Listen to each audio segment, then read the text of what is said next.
What's up, y'all? Welcome to Watchworthy. It's your co-host, Brother Ash. And I'm Miss Chris D. We back, y'all. We back. It's good to be back. Yes. All right. Took a little break. Yeah. Little mental health break. We advocate for mental health. For surely. But it's good to be back, and we got a special episode for y'all. Today, we're going to be talking about the CNN documentary film, Luther, Never Too Much. Dun, dun, dun, dun, dun. So, y'all already know we love a good music doc, and Luther Vandross is one of those. He's one of them. He's really, would you say, a legend? Icon? Absolutely. He's up there. He's definitely up there.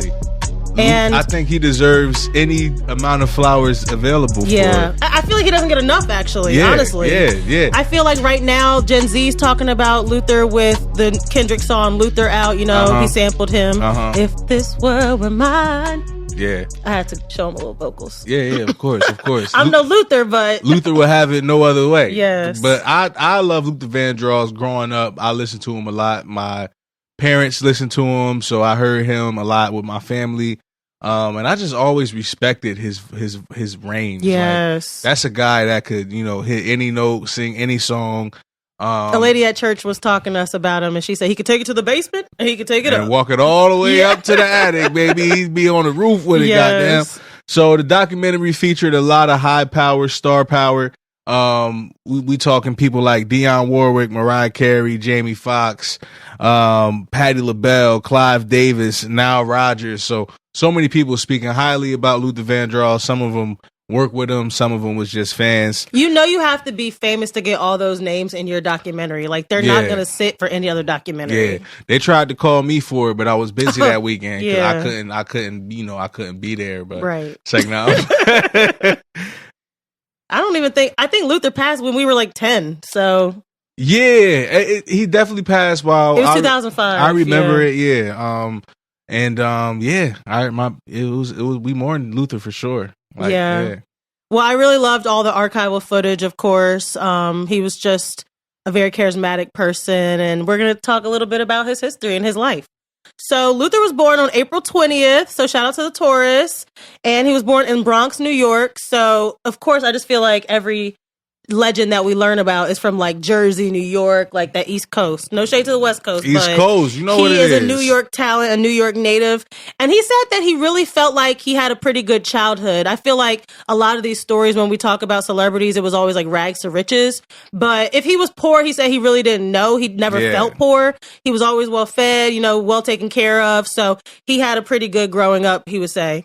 And Luther's father passed when he was just 8 years old. So he didn't get to know his father that well, but they said that, you know how people say like, oh, you look just like your daddy. Well, they said that he sang like his father. So I wanted to ask you, babe, if you think that, kind of musical talent is genetic, is it passed down, or do you think it's like learned? I think it's both. I think it's a good balance of both. Yeah, well, he definitely kind of got some talent from his family and then honed his craft. And so he grew up on Motown. I feel like he must have, if he was born in the 50s, it must have like just been coming out when he was like a youngster. Motown was that hot new. It was the hot new thing. So he was growing up watching Motown and watching Ed Sullivan. Yeah. And he really wanted to sing. He said he took it seriously when he was like 13 years old. And so he said that he got to see Dionne Warwick live.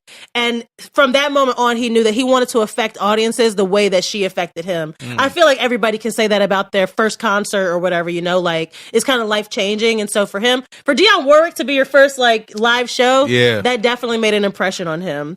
And so the Shades of Jade ended up being Luther's first band in the 60s. So he was only a teenager when he got his neighborhood friends together and started this crew. And he had a vision right from the beginning. They said like, oh, if he wanted us to all wear emerald shoes, we all had to get emerald shoes. We had to beg our mama for $20 just to get some emerald shoes. And Luther was the kind of friend like he could talk to your mama for you. One friend said somehow after my mom talked to Luther, she gave me the money for those shoes. So he was very charismatic and just one of those people who had a vision like down from the music to the costumes to the lyrics and everything. And he was still just a teenager. And so he studied Aretha Franklin, as we said, Dionne Warwick, and he was always surrounded by music in New York. What a great place to grow up. And that really gives you that dream that like you could really make it, Yeah, so Luther actually ended up in a group called Listen My Brother. It was 5 guys and 5 girls in the group. So it was formed by folks who kind of like was in at the Apollo. So the people who, like formed the group early on for him was kind of like a connection. Mm-hmm. So I think I'm gonna put a red flag, but in a good way, because I always think like when you are like certain people are just destined to be great, and when you're like Luther Vandross, of course your friend just happens to work at the Apollo, right? Who you're starting one of your first bands with. That's what I'm saying. I feel like in New York, like it was kind of like everybody knows everybody in the music scene. Yeah. Like, and the world was a lot smaller back then. As far like, you know what I'm saying? Like you couldn't just post something on the internet. Like you really had to know people. Matter of fact, I'm gonna put a red flag because why don't we have these big, co-ed groups anymore? I feel like you kind of have that with the WIC. You got men, women doing rap together. Yeah, we need more of that. Yeah, that's black artists have always we had to because nobody else is going to support us and be in groups with us. So like, I feel like, and just as a musician, period, you can discover so much creativity and so you can just create so much better when you're surrounded by other creatives. That's a big group, though. 10 people. Yeah, that is a lot of people. But Luther, like you said, was the shot caller. Like he knew what to do, where to go, and he wasn't afraid to speak up. So the group included friends like Robin, Fonzie, Carlos. These are all people that was featured in the documentary. Jim Henson, he was a creator of the Muppets on Listen My Brother, and he put them on Sesame Street, which was like a brand new show at the time. Yeah, so that was groundbreaking. Yeah. But it's crazy because like Sesame Street was one of those shows where my parents watched it. We watched it, obviously. It's still on today, yeah. And artists still get their breaks on Sesame Street, some of them, singing or like they appear on there, early in their career. But so like you said, that's just kind of fate, like you meet the right person, you get on a TV show. And to some people, doing kids' TV back then was kind of like a small gig, but it opened other doors. So now, like in 1969, he got accepted to Kalamazoo College and missed Listen My Brother. So he was no longer performing or traveling or doing stuff with the group because he went to school. Red flag. Because don't go to college. No, not don't go to college, but Luther did not want to go to college. Like he definitely wanted to be on the ground, making music with the group. Like he was writing music all the time at school. Like he wasn't really. But I always say college is not for everybody. Yeah. And if you're Luther Vandross, you probably didn't have to go to college. We see, yeah. Yeah. But I mean, he realized that. So he ended up dropping out like after 1 year so he could do what he wanted to do, which was pursue music. So that's so young. That's like 18, 19 years old. Wow. Yep.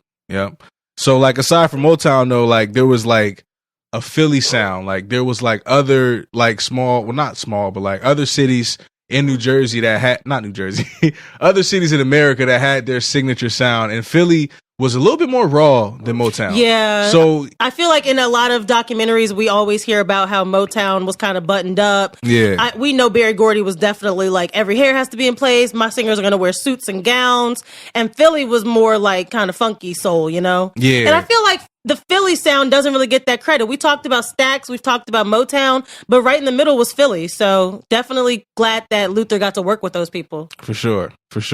So now let's fast forward a little bit to 1974.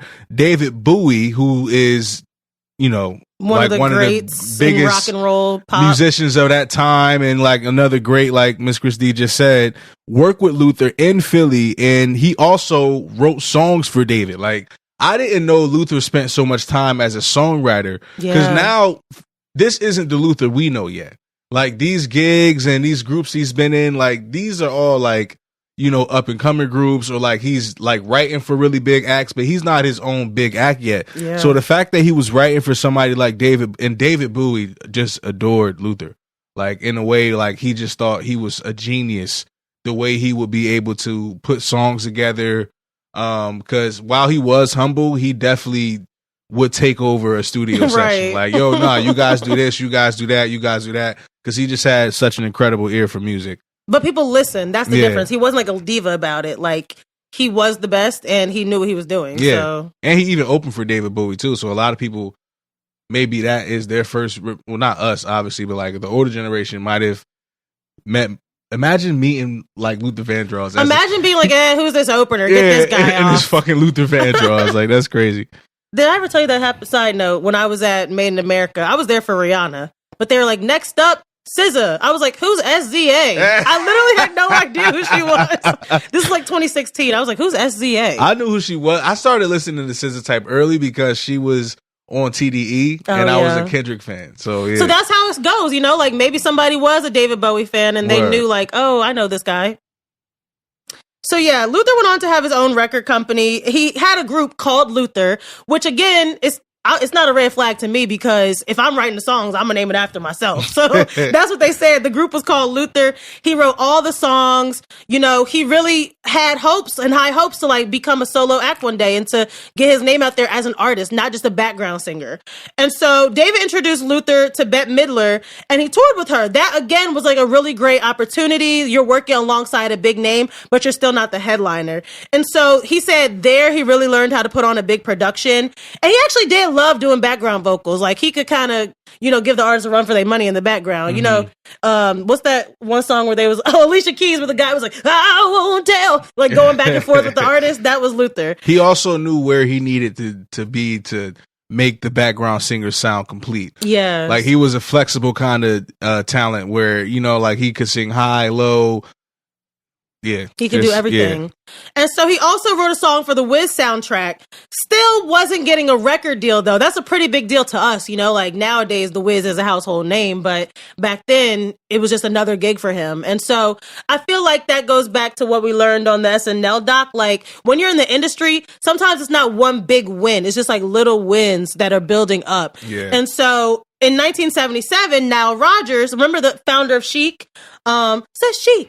Let's be like that guy went it's on like to the third documentary. Yeah, this guy he just transformed music and disco, so he's in every documentary.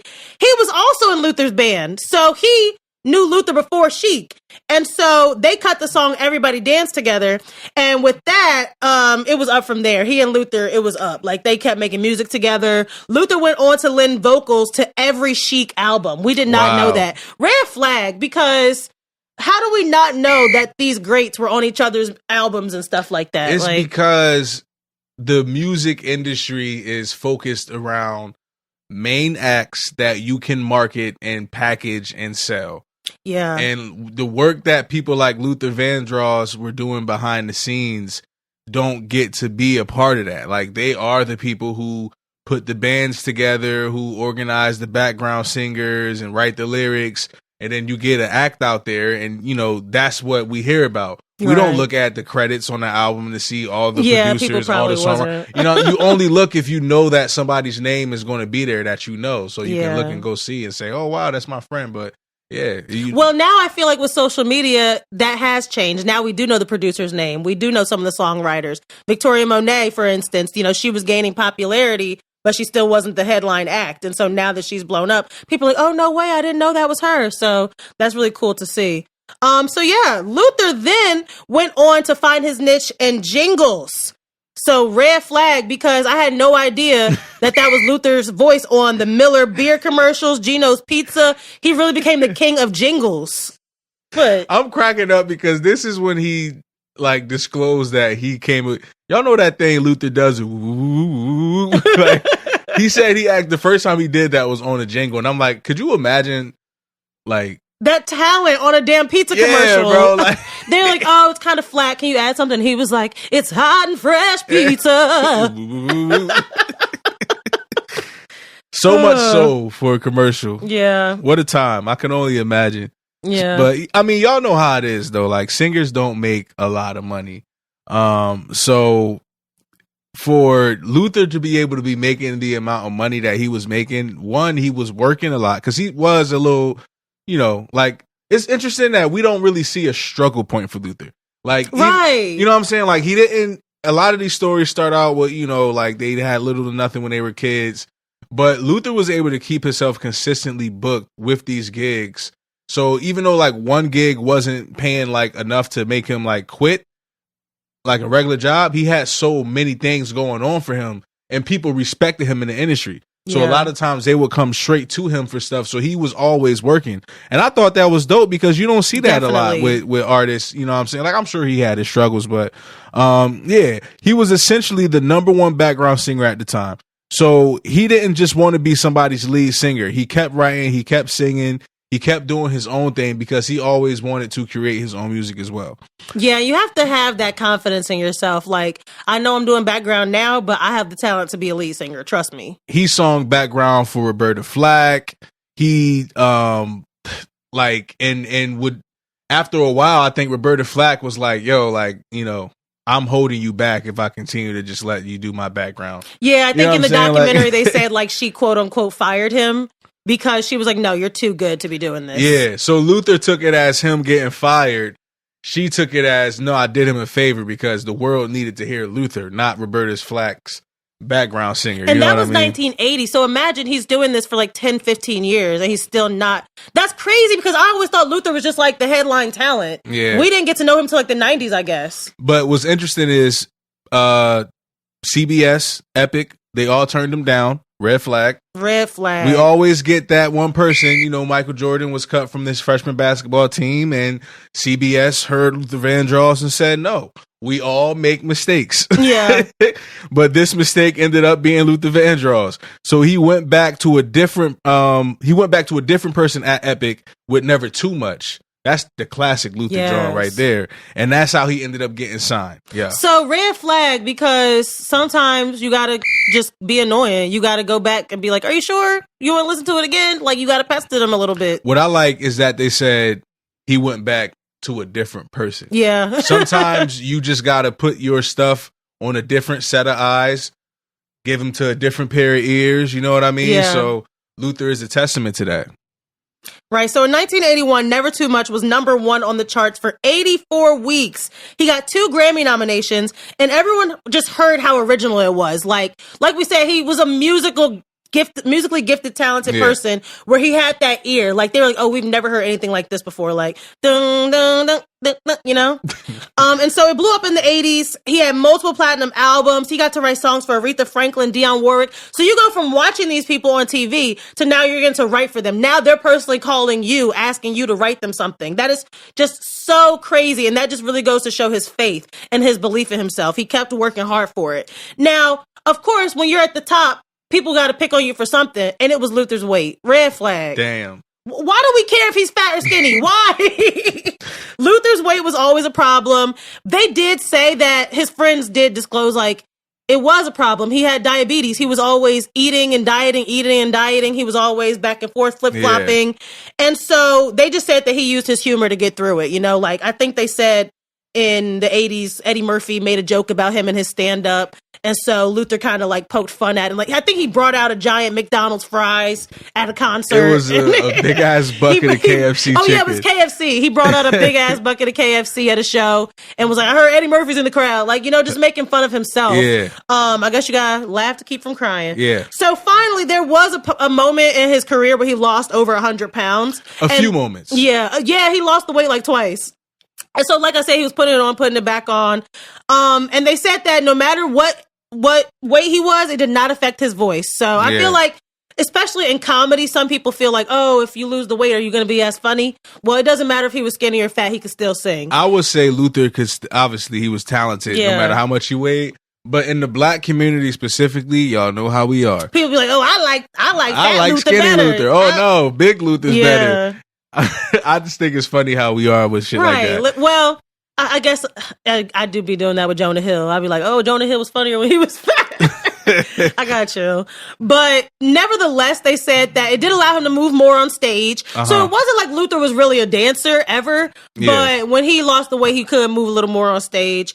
And then, of course, it's the 80s. They started having rumors that he had AIDS because he lost weight. I don't like that. Red flag. That's why we need to keep our thoughts to ourselves, because y'all did that with Chadwick Boseman. Oh, why he looking so sick? Turns out he really was sick. So stop making comments about people's weight. You don't know what they're going through. Like attaching certain health problems to people when you don't know is just like AIDS. Insane. Come on now. Because even if you did know somebody was going through something, why would you just poke at that publicly and feel okay with that? That's something I've never understood about consumers. There was even rumors that he was dead. Like, what? Like, this ain't even the real Luther. What is people still do this today? It's a clone. And as the person you talk about, like, you wake up like, well, shit, I'm alive. So, like, where is this coming from? That probably really hurt his feelings. Yeah. So, especially being a person that humble, like having to adjust to the you spend years in the in the foreground writing background vocals, and you keeping yourself paid. And fast forward now, people are saying you're dead when you're reading the fucking right. Going comments. From nobody knowing to you to everybody knowing you, that's got to be tough. So people started calling Luther the Love Doctor because of all of his love songs and how they kind of moved people. Yeah, his songs just touch you. You know what I mean? To just want to make love. Yeah. So y'all know them songs that end up on them playlists. Luther was that guy where he could just crank something out, you know what I'm saying, like that, to really tug on the love strings. And I don't know where that comes from, because he wasn't in a lot of relationships. He wasn't in a lot of... No. He just knew love. He wanted to be loved, I think that's where a lot of it came from. Yeah. His everybody wants to be loved. So he was able to invoke, that emotion just from